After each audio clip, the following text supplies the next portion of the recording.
ফিরলাম বিরতির পর। সৌরভ ভাই, যে প্রশ্ন রেখে গিয়েছিলাম, মানে আটক গ্রেপ্তার করে কি এইসব গুজব, ভুয়া ফটোকার্ড ঠেকানো যাবে? ফেক আইডি দিয়েও তো করা হয়, অনেক সময় বট বাহিনীর কথা আমরা শুনে থাকি। এছাড়া ভয়ের সংস্কৃতি যেন তৈরি হয়ে না যায়, যেন মানুষকে তো এক ধরনের আশ্বস্তের জায়গায় রাখতে হবে সরকারকে। আচ্ছা, ভয়ের সংস্কৃতি দুদিক থেকে। এক হচ্ছে এইসব অপপ্রচার, গালাগাল, বিদ্বেষ ছড়ানো, সেটাও তো ভয় তৈরি করে। আবার তাদের ধরার নামে, মানে অভিযুক্তকে ধরার নামে বা তার বিরুদ্ধে মামলা দেওয়ার নামে যেটা আইনশৃঙ্খলা রক্ষাকারী বাহিনী করে বা সরকার করে, সেখানেও ভয়ের বিষয়। আমি মনে করি এক্ষেত্রে সরকারের চেয়ে বেশি সমাজের দায় বেশি, বিশ্ববিদ্যালয়গুলোর দায় বেশি, শিক্ষা প্রতিষ্ঠানের দায় বেশি, অফিস আদালতের দায় বেশি। যে আমরা ধরেন, তাহলে আমরা কি শিক্ষা নিলাম? দেশের সর্বোচ্চ বিদ্যাপীঠের শিক্ষার্থীরা যদি উচ্চারণ অযোগ্য ভাষায় একে অপরকে সম্বোধন করে, গালাগাল করে, এবং সেটা সামাজিক যোগাযোগ মাধ্যমে প্রকাশ্যে জনসভায়। আপনি দেখেছেন যে অন্তর্বর্তী সরকারের সময় বুয়েটের শিক্ষার্থীরা স্লোগানে কী সব ভাষা ব্যবহার করেছিলেন, এবং আজকের প্রধানমন্ত্রীর নাম নিয়েও। আবার হতে পারে যে এর বিরোধী পক্ষ তারাও বলতে পারে, তাদেরও বলেছে। আমি বলছি, যেই বলুক থাকুক, এটা শুধু দলের বিষয় না, সেটি আওয়ামী লীগ হোক, জামাত ইসলামী হোক, বিএনপি হোক বা এনসিপি হোক বা অন্য যে কোনো দল হোক, মানুষের ঘৃণা ছড়ানোর, গালাগাল করার, অশালীন ভাষা ব্যবহারের অধিকার কারণেই। এখন এটা কিভাবে রহিত করা যাবে, এর বিরুদ্ধে একটা সামাজিক জাগরণ দরকার। জাগরণটা তো সেটা অনেক সময় সাপেক্ষ। এটা কে করবে? সেই শুভবুদ্ধির মানুষ কোথায় পাবো? এটি একটি। আইনে দিয়ে সব কিছু করা যায় না, তবে আবার আইনের প্রয়োগও দরকার। কারণ আইন যদি কোনো কিছুই ব্যবস্থা না নেয়, তখন আইনের অপব্যবহার না হয়, সেটা দেখার বিষয়।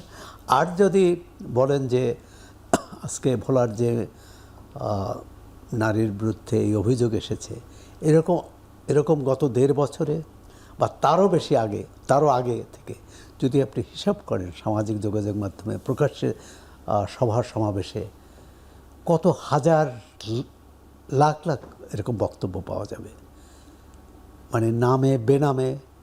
এবং যখনই যেটা ধরা পড়ে বলে যে বেনামে করা, মানে এই নামে কোনো অস্তিত্ব নাই, কোনো ব্যক্তি নাই।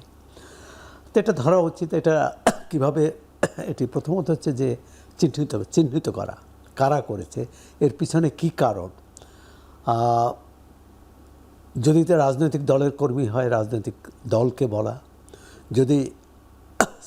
যদি কোনো সংগঠনের কর্মী হয়, যদি কোনো শিক্ষা প্রতিষ্ঠানের শিক্ষার্থী হয়, তাকে বলা। আপনি রাজশাহী বিশ্ববিদ্যালয়ে শিক্ষককে লাঞ্ছিত করে যদি একজন শিক্ষার্থী, আপনি শুধু বুলিংয়ের কথা বলছি, আমরা ভাষা ব্যবহারের কথা বলছি, যখন সরাসরি লাঞ্ছিত করে, মানে তখন আমরা কোথায় আছি, আমরা কতটা এগোলাম? এটি আপনি চিন্তা করেন। 70, 80, 90 দশকে এই ভাষা ব্যবহৃত হয়েছে আমাদের কোনো পরিসরে, না রাজনৈতিক পরিসরে, না সাংস্কৃতিক পরিসরে, না কোথাও। তা আমরা এখন মানুষকে গালি দেওয়া ছাড়া আমরা এই প্রশ্ন চলে আসে যে আমরা যখন ইন্টারিম গভর্নমেন্ট ছিল, তখন আমরা দেখলাম দাবি দাওয়া নিয়ে মানুষজন রাস্তায় নেমে যাচ্ছিল, বারবার মব হচ্ছে, দাবি দেওয়া। হ্যাঁ, কিন্তু এখন সেই দাবি দেওয়া কি সব পূরণ হয়ে গেছে? কিন্তু তারপরে কিন্তু মানুষ রাস্তায় আসলে দেখছি না, বা রাস্তায় দেখছেন না, সংগঠিতভাবে দেখছেন না। কিন্তু রাস্তায় মানুষ নেমেছে। আপনি এই যে ফিলিং স্টেশনের সামনে কি হচ্ছে, অনেকগুলো অঘটন ঘটেছে। তো সুতরাং মানুষ কিন্তু ক্ষুব্ধ, ক্ষেপে ফসে উঠছে তার জনজীবনের সংকট থেকে পরিত্রাণ পাওয়ার জন্যে। জ্বালানি, সেটা হামের চিকিৎসা বলুন। এখন আবার প্রত্যেক সরকারের একটা মানে কী বলে, অভিন্ন প্রবণতা থাকে যে সব পূর্বসূরির উপর দায় চাপানো, যে এরা ধ্বংস করে গেছে, এরা সবই।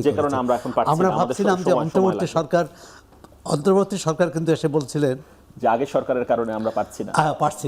আবার এখন বিএনপি বলছে যে আগের সরকারের কারণে পারছি না। তাহলে কে কবে পারবে সেই প্রশ্নটা সেই প্রশ্ন থেকে যে সরবে আমি আসবো।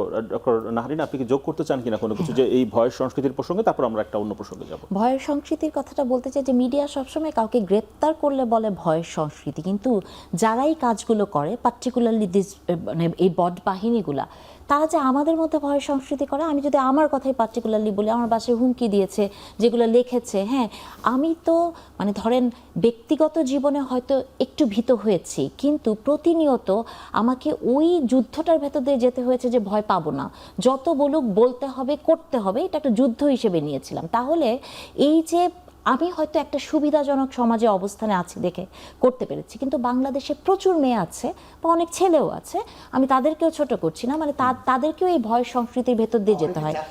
হ্যাঁ, চাকরি লেখাপড়া, মানে মেয়েরা সুইসাইড করে, আর রাজনীতি ছেড়ে দেওয়ার তো বহু এক্সাম্পল আছে। এবং আপনারা বারবার বলেন না যে নারী নেতৃত্ব কেন উঠে আসে না, যখনই আপনি একজন নারীকে লিখবেন যে আপনি খাট কাঁপানো নেত্রী, আপনি নেতাদের সাথে থেকে নেত্রী হয়েছেন, কয়টা মেয়ে আছে এই স্ট্রাগলটি হ্যান্ডেল করতে পারে? তাহলে এইসব জায়গা থেকে ভয়ের সংস্কৃতি শুধু আপনাকে অ্যারেস্ট করলে হবে, কিন্তু প্রতিনিয়ত আমাদেরকে যে ভয়গুলো দেখানো হয় সেটার কি কোনো বিচার হবে না?